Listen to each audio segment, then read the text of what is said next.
अनंत संसार समुद्रतारा नौकायिताभ्यां गुरुभक्तिदाभ्याम् वैराग्य साम्राज्यद पूजनाभ्यां नमो नमः श्री गुरुपादुकाभ्याम् कवित्व वारासिनी शाकराभ्यां दौर्भाग्यदावां बुधमालिकाभ्याम्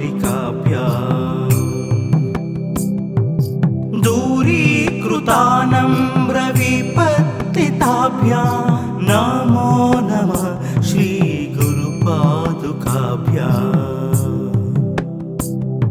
नताययोः श्रीपतितां समीयुः कदाचिदप्यासु दरिद्रवर्या मूकाश्च वाचस्पतितां हिताभ्यां नमो नमः श्री गुरुपादुकाभ्याम् नालीकनिकासपादाहृताभ्यां नानाविमोहादिनिवारिकाभ्यां नमज्जनाभीष्टाततिप्रदाभ्यां नमो नमः श्री गुरुपादुकाभ्याम् नृपालिमौली व्रजरत्नकान्ति सरिद्विराजत्जुषकन्यकाभ्यां नृपत्वदाभ्यां नतलोकपङ्कते नमो नमः श्री गुरुपादुकाभ्याम्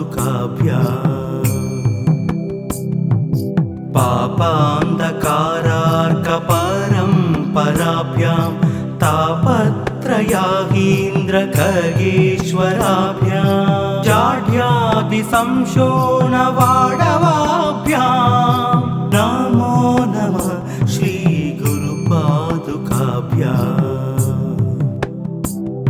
समाधिषट्क प्रदवैभवाभ्यां समाधिदान व्रतदीक्षिताभ्याम्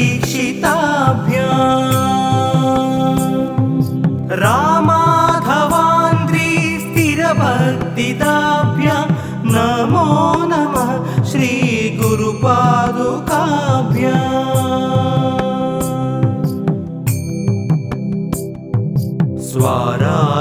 स्वारार्चपाराणा अखिलेष्टदाभ्यां स्वाहा साहा यक्षधुरन्धराभ्यां स्वाताश्च भावप्रदपूजनाभ्यां नमो नमः श्री गुरुपादुकाभ्याम् कामादिसर्प व्रजगारुडाभ्यां विवेकवैराग्यनिधिप्रदाभ्यां बोधप्रदाभ्यां द्रुतमोक्षदाभ्यां नमो नमः श्री गुरुपादुकाभ्याम्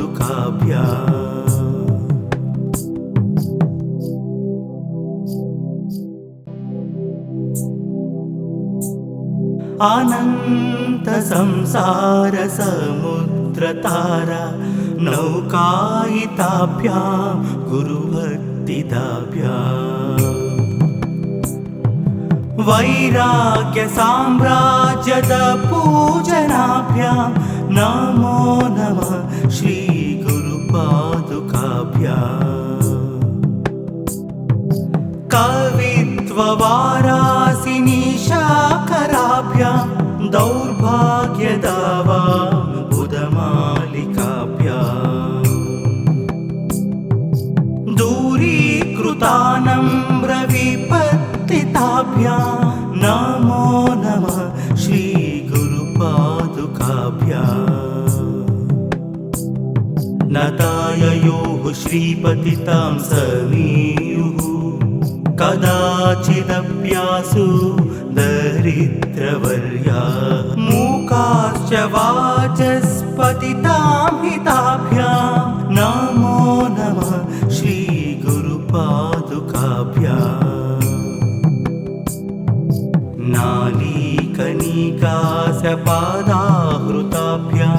नानाविमोहादिनिवारिकाभ्यां नमज्जनाभीष्टाततिप्रदाभ्यां नमो नमः श्रीगुरुपादुकाभ्याम्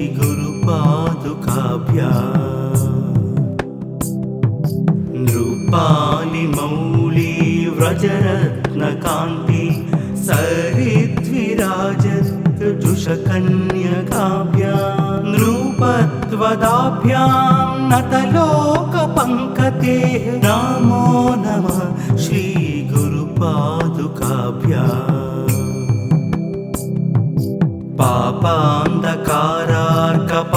पापान्धकारार्कपरम्पराभ्यां तापत्रयाहीन्द्रखगेश्वराभ्यां जाढ्यादिसंशोणवाडवाभ्यां नमो नमः श्रीगुरुपादुकाभ्याम्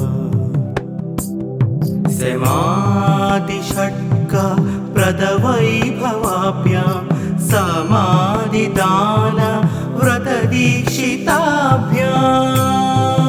समाधिदानव्रतदीक्षिताभ्याम् रामाधवान्द्री स्थिरभक्तिदाभ्यां नमो नमः श्रीगुरुपादुकाभ्याम्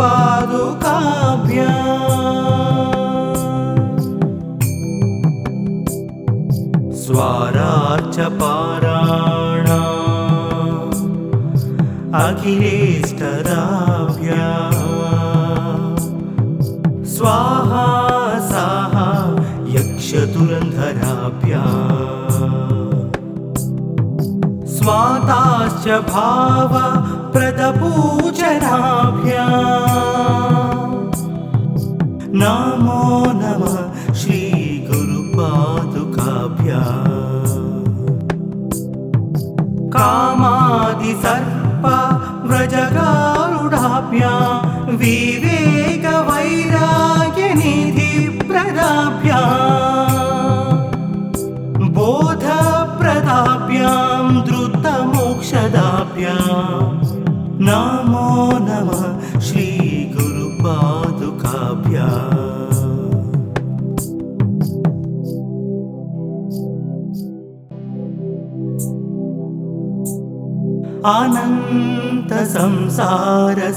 अनन्तसंसारसमुद्रतारा नौकायिताभ्यां गुरुभक्तिदाभ्याम्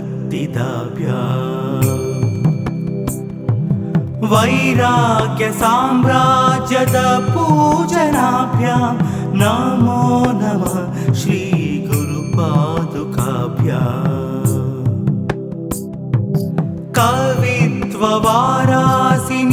कवित्ववारासिनीशाकराभ्यां दौर्भाग्यदावां बुधमालिकाभ्याम्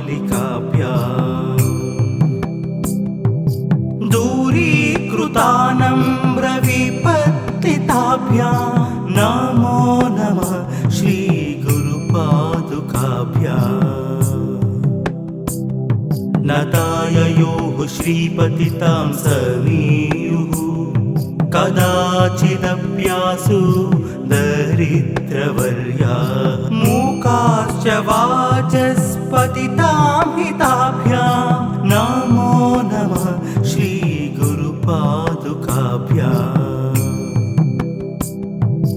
नालीकनिकासपादाहृताभ्यां नानाविमोहादिनिवारिकाभ्यां नमज्जनाभीष्टाततिप्रदाभ्यां नमो नमः श्रीगुरुपादुकाभ्याम्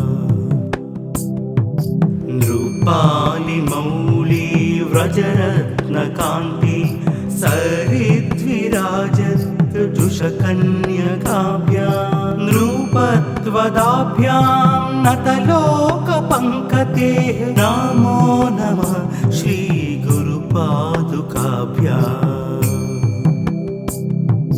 पापान्धकारार्कपरम्पराभ्यां तापत्रयाहीन्द्रखगेश्वराभ्यां जाढ्यादिसंशोणवाडवाभ्यां नमो नमः श्रीगुरुपादुकाभ्याम् समाधिषट्कप्रदवैभवाभ्यां प्रदवैभवाभ्यां समाधिदान व्रतदीक्षिताभ्याम् रामाधवान्द्री स्थिरभक्तिदाभ्यां नमो नमः श्रीगुरुपादुकाभ्याम्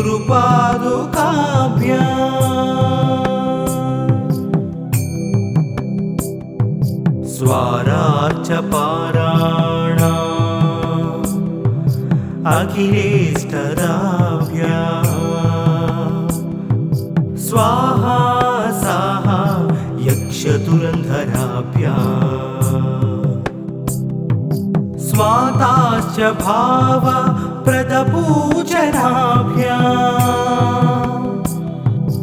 नमो नमः श्रीगुरुपादुकाभ्याम् कामादिसर्प व्रजगारुडाभ्याम्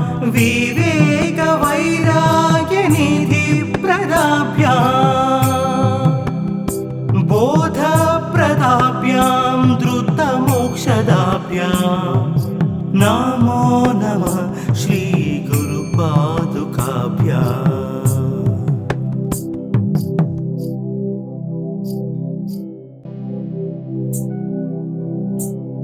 अनंत संसार समुद्रतारा नौकायिताभ्यां गुरुभक्तिदाभ्याम् वैराग्य साम्राज्यद पूजनाभ्यां नमो नमः श्रीगुरुपादुकाभ्याम् कवित्ववारासिनी शाकराभ्यां दौर्भाग्यदावां बुधमालिकाभ्याम्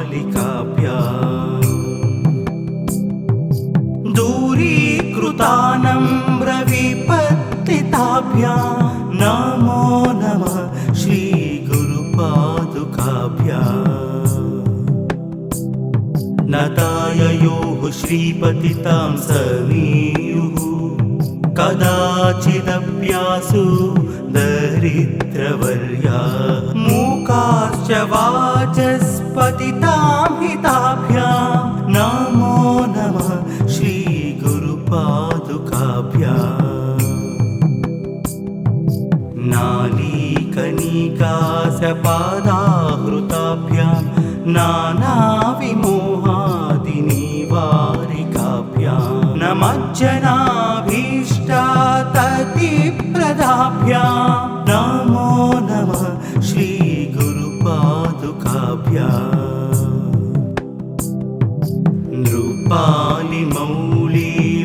नृपालिमौलिव्रजरत्नकान्ति सरिद्विराजत्जुषकन्यकाभ्यां नृपत्वदाभ्यां नतलोकपङ्कते नमो नमः श्रीगुरुपादुकाभ्याम्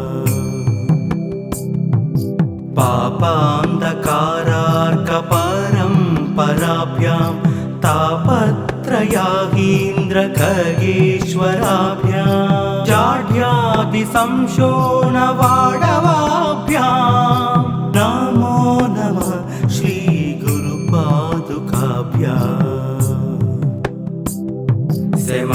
समाधिषट्क प्रदवैभवाभ्यां समाधिदान व्रतदीक्षिताभ्याम्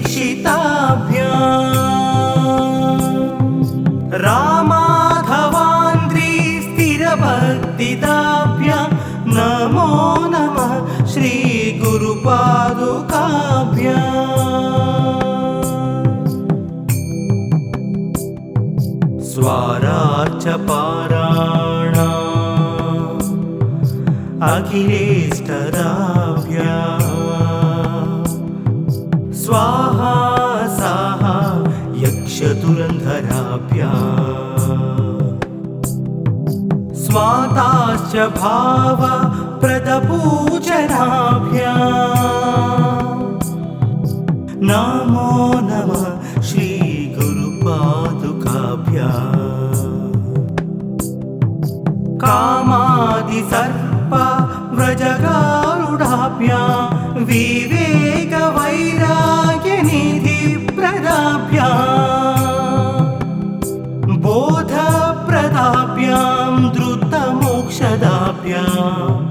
नमो नमः श्री गुरुपादुकाभ्याम्।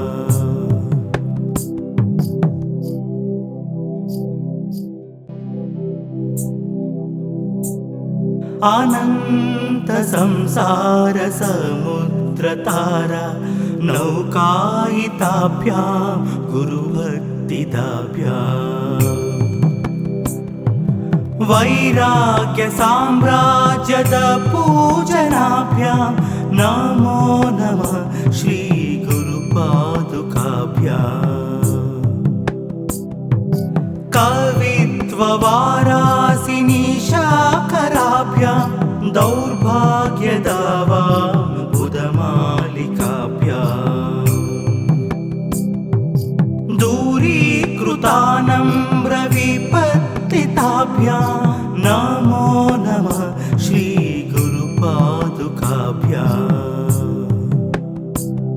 नताययोः श्रीपतितां समीयुः कदाचिदप्यासु दरिद्रवर्या।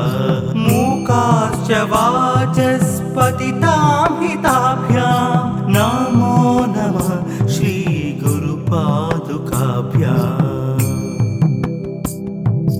नालीकनिकासपादाहृताभ्यां नानाविमोहादिनिवारिकाभ्यां नमज्जनाभीष्टाततिप्रदाभ्यां नमो नमः श्री गुरुपादुकाभ्याम्।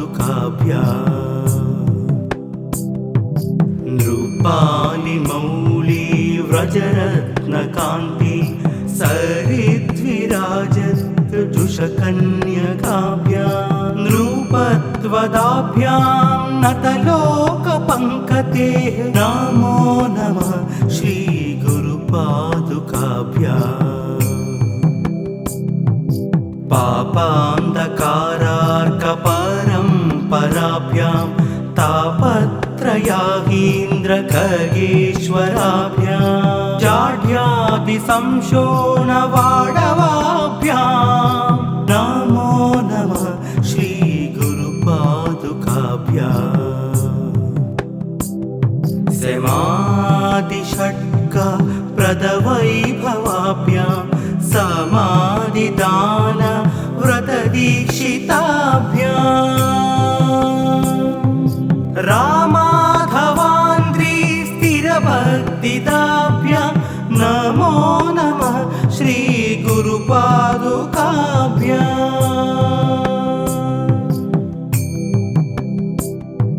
स्वारार्चपाराणा अखिलेष्टदाभ्यां स्वाहा साहा यक्षधुरन्धराभ्यां स्वाताश्च भाव प्रदपूजनाभ्यां नमो नमः श्री गुरुपादुकाभ्याम्। कामादिसर्प व्रजगारुडाभ्यां विवेकवैराग्यनिधिप्रदाभ्यां बोधप्रदाभ्यां द्रुतमोक्षदाभ्यां नमो नमः श्री गुरुपादुकाभ्याम्।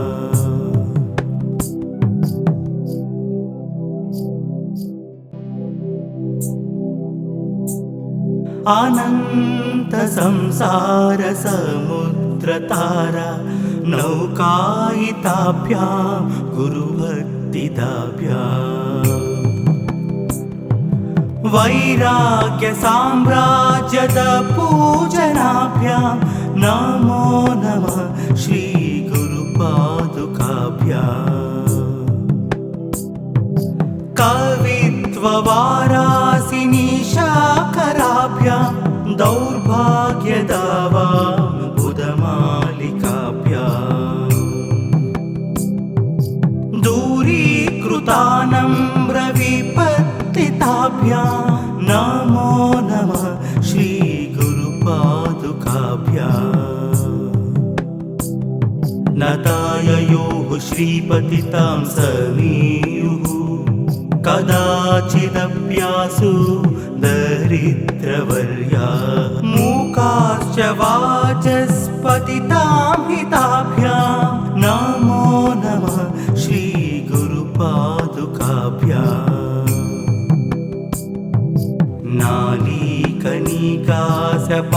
नालीकनिकासपादाहृताभ्यां नानाविमोहादिनिवारिकाभ्यां नमज्जनाभीष्टाततिप्रदाभ्यां नमो नमः श्रीगुरुपादुकाभ्याम्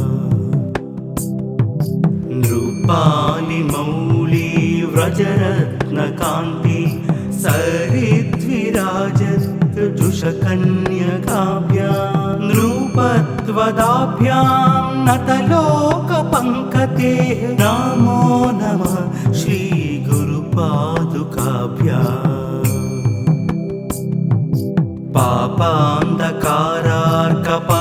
पापान्धकारार्कपरम्पराभ्यां तापत्रयाहीन्द्रखगेश्वराभ्यां जाढ्यादिसंशोणवाडवाभ्यां नमो नमः श्रीगुरुपादुकाभ्याम्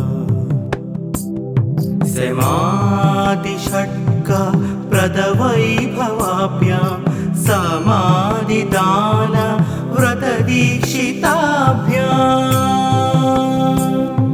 समाधिदानव्रतदीक्षिताभ्याम्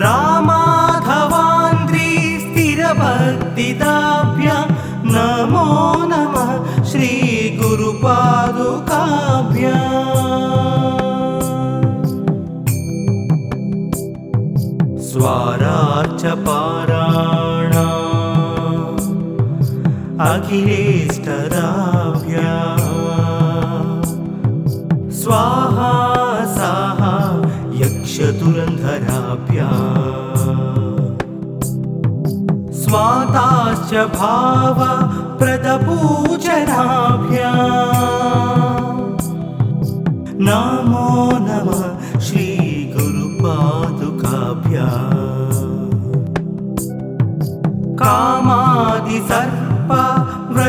कामादिसर्पव्रजगारुडाभ्यां विवेकवैराग्यनिधिप्रदाभ्यां